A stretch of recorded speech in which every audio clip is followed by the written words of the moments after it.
Hello friends, आप देख रहे हैं सरकारी जॉब भर्ती और मैं हूं हेमंत साहू। दोस्तों, आज की जो टॉपिक है वहाँ छत्तीसगढ़ सब इंस्पेक्टर भर्ती का है, भाग नंबर 24 है, जिसमें हम देखने वाले हैं छत्तीसगढ़ एवं भारत का जो सामान्य ज्ञान है उसको देखने वाला है, जिसमें 30 महत्वपूर्ण क्वेश्चन आंसर को देखेंगे। दोस्तों, इसमें जो छत्तीसगढ़ का जो डाला हूँ आज के क्वेश्चन बहुत ही इंपॉर्टेंट है। अभी हाल ही का जो अपडेट हुआ है वो संभवतः जीएस के तहत जो है छत्तीसगढ़ में पूछे जा सकते हैं, जो कि काफ़ी इंपॉर्टेंट है। तो दोस्तों, अगर आप चैनल पर नए हो तो चैनल को सब्सक्राइब कर देना और बेल आइकन को जरूर दबा देना, ठीक है। अगर आपको पीडीएफ चाहिए तो फ्री पीडीएफ चाहिए तो टेलीग्राम चैनल पर ज्वाइन करना, वहाँ से आप लोगों को फ्री पीडीएफ मिल जाएगा।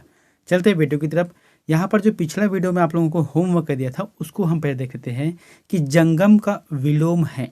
क्या बोल रहे हैं कि जंगम का विलोम है, तो इसका जो आंसर दिया है वो बिल्कुल सही है, स्थावर है ना। स्थावर जो है जंगम का विलोम शब्द आएगा। आज का पहला क्वेश्चन देखते हैं। वर्तमान समय में छत्तीसगढ़ राज्य का सबसे बड़ा जिला कौन सा है? बहुत ही अच्छा चीज़ है, डिटेल से बताऊंगा, आप लोग अच्छे ध्यान से सुनना, ठीक है।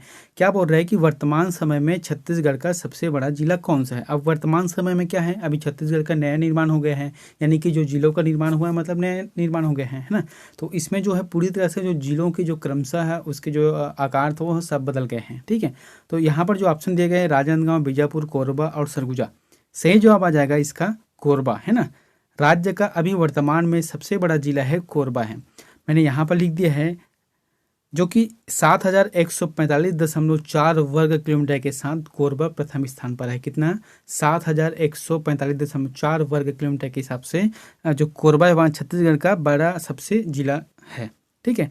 यहाँ पर क्या है, और छत्तीसगढ़ का कुल क्षेत्रफल कितना है? 1,35,194 वर्ग किलोमीटर है। इतना तो हो गया।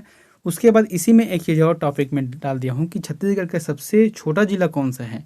तो सबसे छोटा जिला है मनेन्द्रगढ़, चिरमिरी और भरतपुर, यानी कि जो तीनों जगह मिलाकर एक जिला बना है वही जो है सबसे छोटा जिला है, जिसका क्षेत्रफल कितना है? 1,462.2 वर्ग किलोमीटर क्षेत्र में यहाँ फैला हुआ है। तो इस तरीक़े से छत्तीसगढ़ का सबसे बड़ा जिला और सबसे छोटा जिला का यहाँ पर हम लोगों ने देखा है।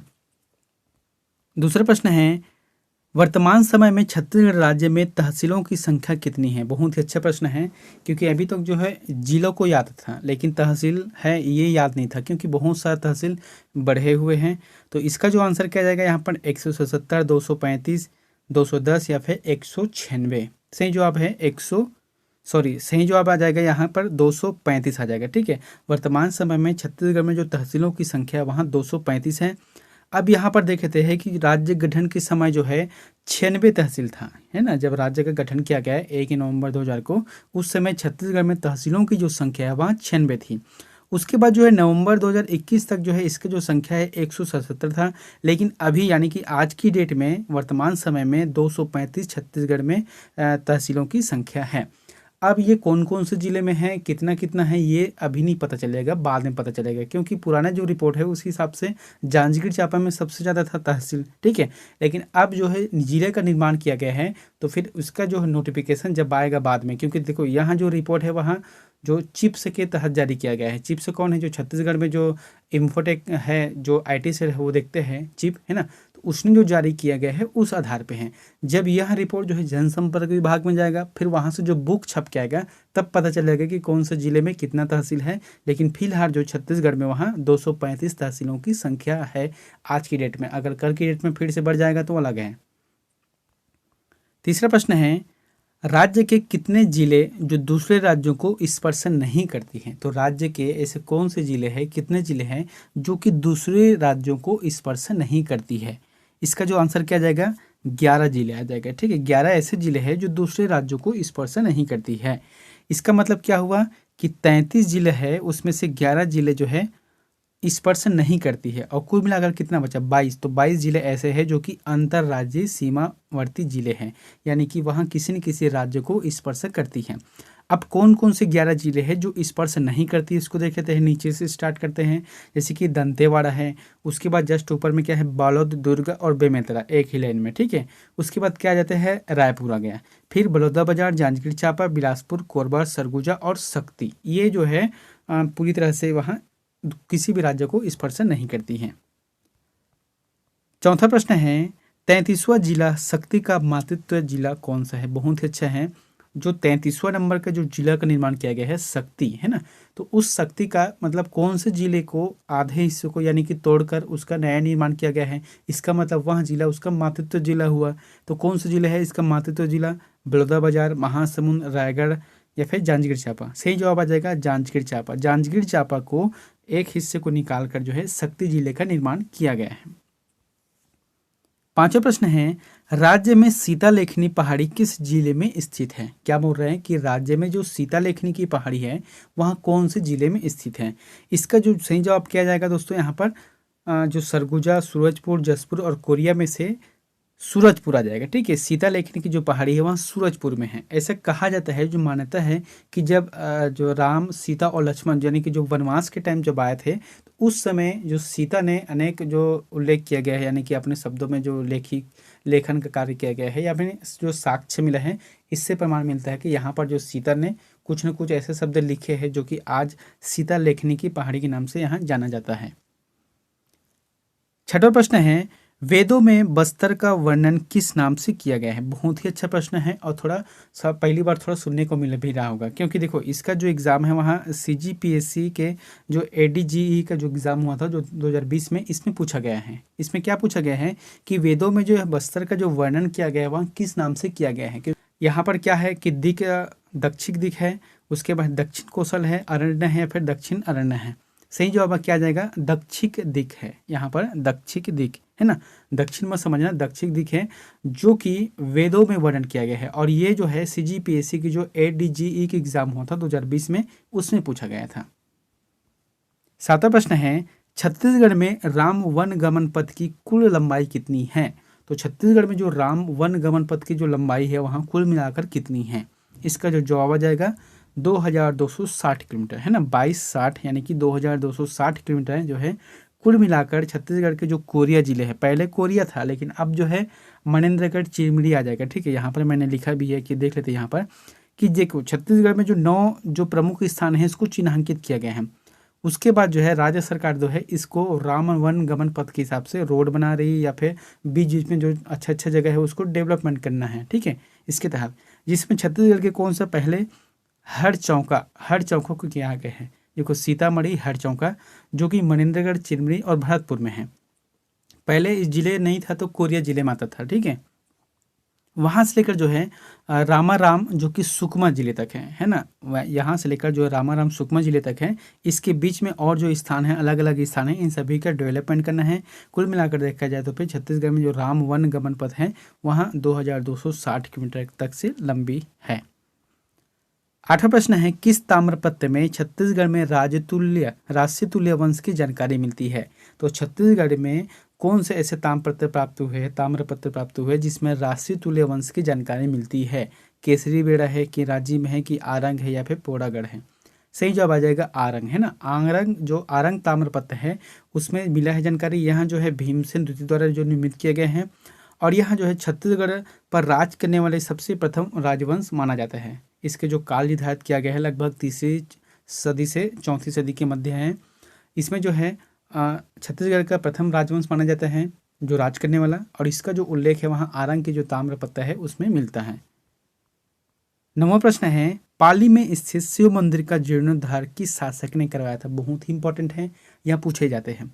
क्या बोल रहा है कि जो पाली में शिव मंदिर है, पाली कहाँ है? कोरबा में है। ठीक है, तो पाली में जो स्थित शिव मंदिर का जीर्णोद्धार किस शासक ने कराया था? तो इसका जो आंसर क्या आ जाएगा? जाजलदेव प्रथम। जाजलदेव प्रथम ने पाली में स्थित शिव मंदिर का जीर्णोद्धार कराया था। अब यहाँ पर एक चीज समझते हैं, जीर्णोद्धार होता क्या है।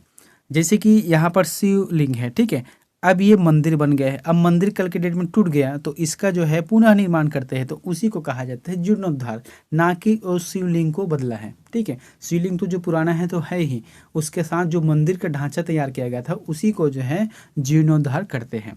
तो यहाँ पर जो जाजलदेव प्रथम आ जाएगा। मैंने लिखा भी है कि जाजलदेव प्रथम जो है कलचुरी वंश के शासक थे जिन्होंने इसका जीर्णोद्धार कराया है।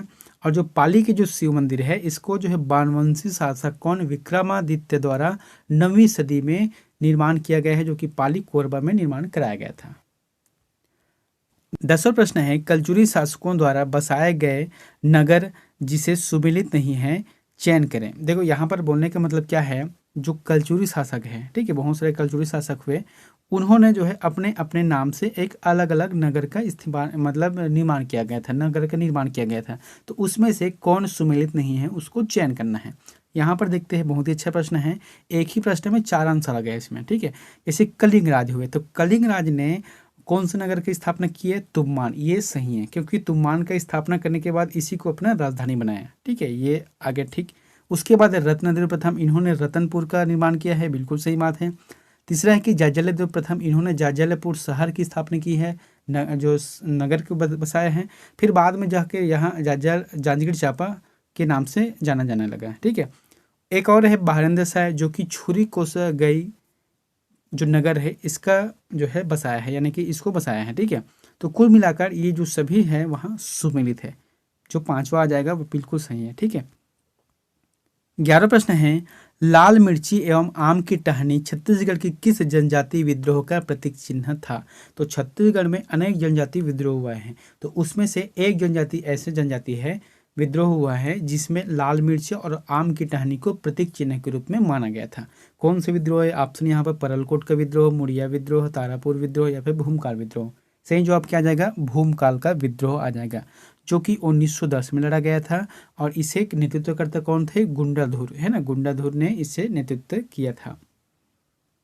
12वां प्रश्न है, ब्रिटिश साम्राज्य द्वारा किस शासक को सेंट ऑफ जेरूसलम की उपाधि दिया गया था? तो ब्रिटिश शासक की तरफ से किस शासक को सेंट ऑफ जेरूसलम की उपाधि दी गई थी? ऑप्शन है प्रवीण चंद्र भंजदेव है, रुद्र प्रताप देव है, दलपत देव है, यहाँ पर दलपत आ जाएगा, ठीक है, दलपत देव है या फिर अन्नम देव है। सही जवाब क्या जाएगा? रुद्र प्रताप देव। रुद्र प्रताप देव को सेंट ऑफ जेरूसलम की उपाधि दी गई थी। और यहाँ जो है काकती वंश के शासक थे, जिसका शासनकाल जो है 1891 से 1921 तक चला है, ठीक है, 1891 से 1921 तक, 30 साल तक चला है इसका शासनकाल। 13वां प्रश्न है, छत्तीसगढ़ के विधान पुरुष किसे कहा जाता है? क्या बोल रहे हैं कि छत्तीसगढ़ के जो विधान पुरुष है वहाँ किसे कहा जाता है? ऑप्शन घनश्याम सिंह गुप्ता, बैरिस्टर छेदीलाल, वामाराव लाखे और ई राघवेंद्र राव। सही जवाब क्या जाएगा? घनश्याम सिंह गुप्त, है ना। घनश्याम सिंह गुप्त को जो है छत्तीसगढ़ का आदि पुरुष के विधान पुरुष के नाम से जाना जाता है। अब यहाँ पर इसका टिप देख लेते हैं कि दुर्ग जिले से है यहाँ, और इन्होंने जो है अपनी जो अभियान है वहाँ स्वतंत्रता आंदोलन का नेतृत्व वहाँ दुर्ग जिले से किया है, और यहाँ आर्य समाज से भी जुड़ा हुआ था। 14वां प्रश्न है, छत्तीसगढ़ राज्य औषधि पादप बोर्ड के अध्यक्ष होते हैं। तो छत्तीसगढ़ में जो एक मंडल है यानी कि बोर्ड है छत्तीसगढ़ राज्य औषधि पादप बोर्ड, तो इसके अध्यक्ष कौन होते हैं? एक मुख्यमंत्री होता है, कि वन मंत्री होता है, कि कृषि मंत्री होता है, कि प्रमुख सचिव होते हैं? सही जवाब आ जाएगा मुख्यमंत्री। मुख्यमंत्री इसके अध्यक्ष होते हैं। और इसको जो गठन किया गया था वहाँ 2004 में किया गया था गठन को। 15वां प्रश्न है, 20 अगस्त को भारत के किस पूर्व प्रधानमंत्री की जयंती के रूप में सद्भावना दिवस मनाया जाता है? देखो, सद्भावना दिवस कब मनाया जाता है? 20 अगस्त को। किसकी याद में मनाया जाता है ये बताना है। इंदिरा गांधी है, अटल बिहारी वाजपेयी है, राजीव गांधी या फिर लाल बहादुर शास्त्री है? इसका जो सही जवाब आ जाएगा तीसरा आ जाएगा, राजीव गांधी के जयंती पर मनाया जाता है। 16वां प्रश्न है, किस संगठन ने स्वतंत्रता दिवस 2022 के अवसर पर पृथ्वी से 30 किलोमीटर ऊपर भारतीय राष्ट्रीय ध्वज फहराया था? बहुत ही अच्छा प्रश्न है। अभी मतलब ये करंट अफेयर का घटना है कि किस संगठन ने स्वतंत्रता दिवस कब है? 15 अगस्त 2022 के अवसर पर पृथ्वी से 30 किलोमीटर ऊपर की तरफ जो है भारतीय राष्ट्रीय ध्वज फहराया था? इसका जो जवाब आ जाएगा space kids India. Space kids जो इंडिया है यह एक संगठन है जिन्होंने यहाँ कार्य किया है। 17 प्रश्न, हाल ही में किस देश से संबंधित खिलाड़ी रॉस टेलर ने इंटरनेशनल क्रिकेट से संन्यास लेने की घोषणा की है? तो जो रॉस टेलर नाम की जो खिलाड़ी है, क्रिकेटर खिलाड़ी है, वह किस देश से संबंधित है जिन्होंने संन्यास लेने की घोषणा की है? तो इसका जवाब क्या आ जाएगा दोस्तों? यहाँ पर है न्यूजीलैंड है, जो कि बहुत ही अच्छा है। उसके बाद आ जाएगा 18 प्रश्न, क्या बोल रहा है कि निम्न में से किस एक ने लोकपाल के पद के सृजन की संस्तुति की है? बहुत ही अच्छा प्रश्न है। लोकपाल संबंधी क्वेश्चन हमेशा पूछे जाते हैं, खासकर से जो सीजीपीएससी की मेंस है इसमें पूछे ही जाते हैं।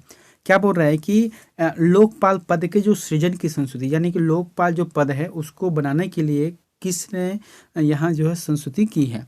ऑप्शन है कि राष्ट्रीय पुलिस आयोग ने, दूसरा है राज्य पुनर्गठन आयोग ने, तीसरा है प्रशासनिक सुधार आयोग ने और चौथा है अंतर राज्य की जो परिषद है उन्होंने। सही जवाब क्या जाएगा? प्रशासनिक सुधार आयोग। प्रशासनिक सुधार आयोग की तरफ से संस्तुति किया गया था कि लोकपाल पद का सृजन करना है। क्यों करना है? क्योंकि लोकपाल के माध्यम से यानी कि लोकपाल गठन होने से जो है भ्रष्टाचार जो है, खास करके जो भ्रष्टाचार है, ठीक है, जो गबन होते हैं, भ्रष्टाचार होते हैं, इन सब चीज़ पर जो अंकुश लगाया जा सकता है। 19वां प्रश्न है भारतीय संविधान की किस भाग में संघीय न्यायपालिका का उल्लेख है? तो कौन से भाग में संघीय न्यायपालिका का उल्लेख है? भाग 1, भाग 2, भाग 3, भाग 4 और भाग 5। इसका जो आंसर किया जाएगा भाग 5 में, है ना। भाग 5 में दिया गया है, संघीय न्यायपालिका का उल्लेख किया गया है। अगर अनुच्छेद की बात करें तो फिर अनुच्छेद 124 से लेकर अनुच्छेद 147 के मध्य इसका उल्लेख किया गया है। पूरी तरह से एक एक चीज़ का उल्लेख किया गया है। गठन करना है तो कितने लोग रहेंगे, कैसे गठन करना है, उसके जो शपथ ग्रहण है और उसके जो त्याग पत्र है तो किस तरीके से करना है, सभी चीज़ का इसमें उल्लेख किया गया है।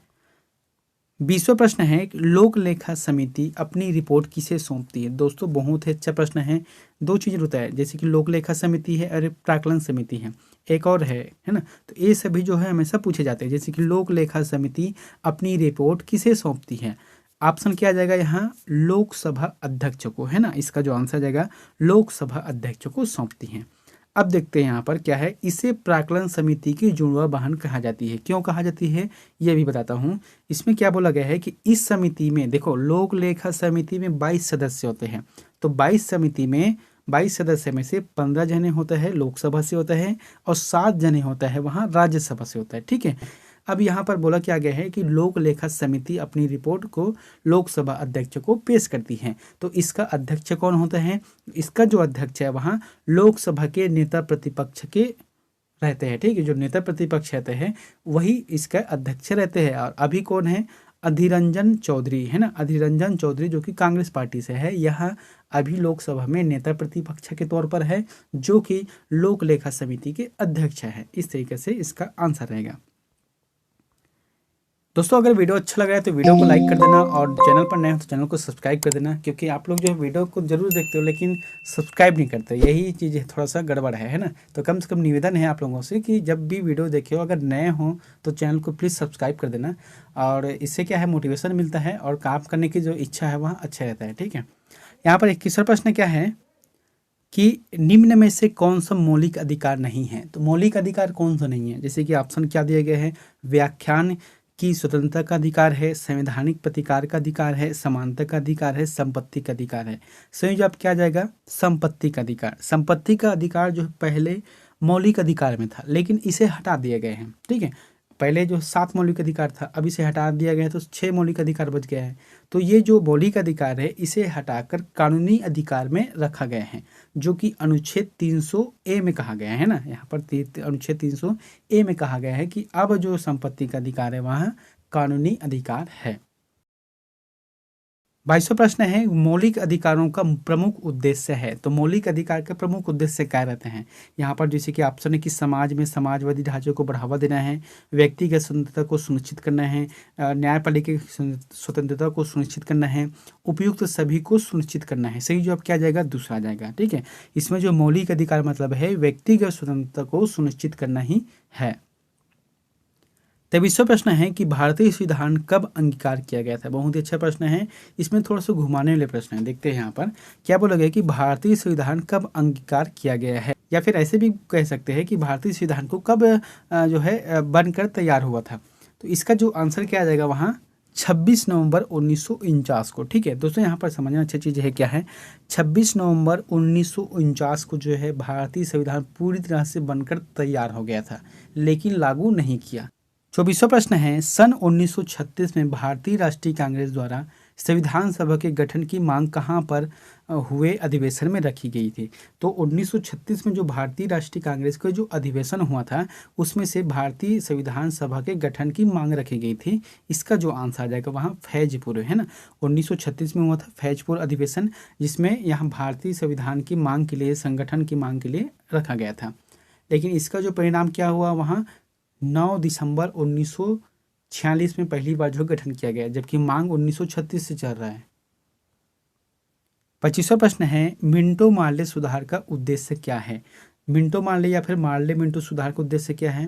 देखो यहाँ जो है 1909 में लाया गया था, ठीक है, 1909 में लाया गया था, जो कि मिंटो नाम के एक अधिकारी था, जॉन मिंटो ऐसे कुछ था, ठीक है। तो इसके द्वारा क्या किया गया कि भारतीयों में जो है पृथक निर्वाचन की प्रणाली को लागू किया गया। इसमें क्या है कि मुसलमानों के लिए अलग निर्वाचन क्षेत्र है और हिंदुओं के अलग निर्वाचन क्षेत्र हैं।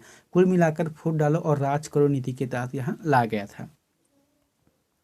26वां प्रश्न है गोदान और गबन दोनों किस लेखक की रचनाएं हैं। क्या बोल रहा है कि गोदान और गबन दोनों जो है मुंशी प्रेमचंद की रचनाएं हैं। 27वां प्रश्न क्या है 27 दिसंबर 1911 में पहली बार जन गण मन कहाँ पर गाई गई थी। तो 27 दिसंबर 1911 को पहली बार जन गण मन कहाँ पर गाई गई थी। इसका जो आंसर जाएगा वहाँ कोलकाता में गाई गई थी, जो कि रविंद्रनाथ टैगोर की रचना है। 28वां प्रश्न है वह कौन सा प्रथम भारतीय था जो ब्रिटिश संसद के लिए निर्वाचित हुआ था। तो ब्रिटिश संसद में निर्वाचित होने वाले प्रथम भारतीय कौन थे। इसका जो आंसर जाएगा वहाँ दादा भाई नौरोजी थे।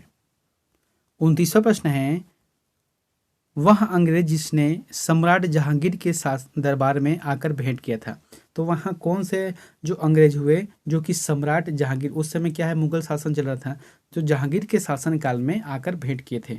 इसका जो आंसर क्या जाएगा सर टॉमस रो ने भेंट किया था, जो कि अंग्रेज अधिकारी था और यह जनवरी 1615 में भेंट किया है। 30वां प्रश्न है अकबर ने दीन ए इलाही वर्ष खालिस्तान में प्रारंभ किया, यानी कि दीन ए इलाही धर्म का जो है प्रारंभ कब किया गया अकबर द्वारा। इसका जो आंसर आ जाएगा 1582 में। दोस्तों यहाँ चीज़ को समझना कि दीन ए इलाही होता क्या है। तो अकबर ने एक धर्म चलाया था जिसका नाम है दीन ए इलाही। इसका मतलब यह है कि एक समरूप धर्म के रूप में इसको जाना जाता था, जिसमें हिंदू मुस्लिम सिख ईसाई पारसी जैन जितने भी धर्म हैं उसके जो सभी मूल तत्व है उसको इसमें शामिल करना था। किसमें दीन ए इलाही में। खासकर से हिंदू और मुसलमान के जो मूल तत्व है, जो धर्मों के जो मूल तत्व है उसे शामिल करना था, जो कि अकबर द्वारा दीन ए इलाही धर्म के नाम से चलाया गया था 1582 में। दोस्तों 31वां प्रश्न आप लोगों के लिए होमवर्क है, तो इसका आंसर प्लीज़ कमेंट बॉक्स पर जाकर जरूर कमेंट करें। यहाँ पर प्रश्न क्या बोला गया है कि गुरु अर्जुन देव समकालीन थे, जो कि जो सिख गुरु है, ठीक है, सिख गुरु कौन है, गुरु अर्जुन देव समकालीन थे। तो किसके समकालीन थे। ऑप्शन है बाबर के, जहांगीर के, शाहजहां के या फिर अकबर के। तो दोस्तों इन चारों में से जो भी ऑप्शन आपको पता है प्लीज़ कमेंट करके कमेंट कर देना, यहाँ पर कमेंट कर देना, ठीक है। और अगर वीडियो अच्छा लगा तो वीडियो को लाइक कर देना और चैनल पर नया तो चैनल को सब्सक्राइब करके बेल आइकन को जरूर दबा देना। मिलते हैं नेक्स्ट वीडियो में एक नई जानकारी के साथ। Thank you.